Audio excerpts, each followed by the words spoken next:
don't want to hear his voice. आप सबको जय मसीह की। इस सुबह के समय हम एक वचन अध्ययन करेंगे जो पहले पत्रस के दूसरे अध्याय के दूसरे वचन से है। नए जन्मे हुए बच्चे के समान निर्मल आत्मिक दूध की लालसा करो ताकि उसके द्वारा उद्धार पाने के लिए बढ़ते जाओ।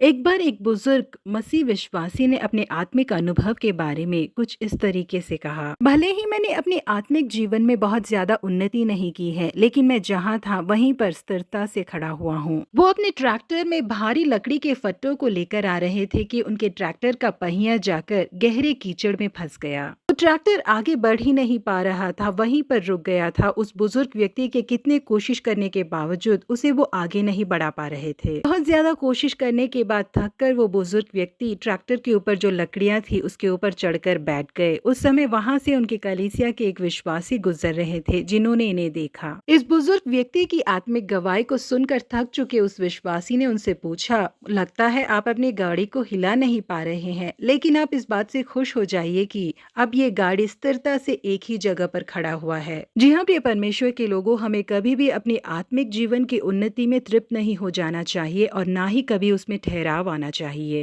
यदि हमारे अंदर तृप्ति आ जाती है तो हमारी बढ़ोतरी रुक जाती है। प्रेरित पौलुस हम आत्मिक स्तर में बढ़ सके इसलिए हमें एक सुझाव देते हैं। वो कहते हैं कि हमें एक नए जन्मे हुए बच्चे के समान निर्मल आत्मिक दूध की लालसा करनी चाहिए, तभी हम आत्मिक जीवन में बढ़ पाएंगे। पवित्र शास्त्र को पढ़ना, उसको सुनना, उसके अनुसार चलना हमें बढ़ोतरी की राह पर चलाएगा। भजन संगीता 119 में भजनकार कहते हैं कि मैं तेरी व्यवस्था से कैसी प्रीति रखता हूँ, दिन भर मेरा ध्यान उसी पर लगा रहता है। मैं अपने सब शिक्षकों से भी अधिक समझ रखता हूँ क्योंकि मेरा ध्यान तेरी चितौनियों पर लगा है। जी हाँ, जो लोग हमें शिक्षा देकर हमारा मार्गदर्शन करते हैं, यदि हम चाहते हैं कि हमारा आत्मिक जीवन उनसे भी ज्यादा बढ़े तो हमें पवित्र शास्त्र पर बहुत ज्यादा ध्यान पूर्वक रहना होगा। जी हाँ प्रिय परमेश्वर के लोगों, ताकि हमारे आत्मिक जीवन में एक ठहराव न आ जाए, इसीलिए पवित्र शास्त्र के वचनों को हमें प्यार करके उसे पढ़ना चाहिए, तभी हमारा आत्मिक जीवन और ज्यादा बढ़ पाएगा। प्रभु आप सबको आशीषित करे।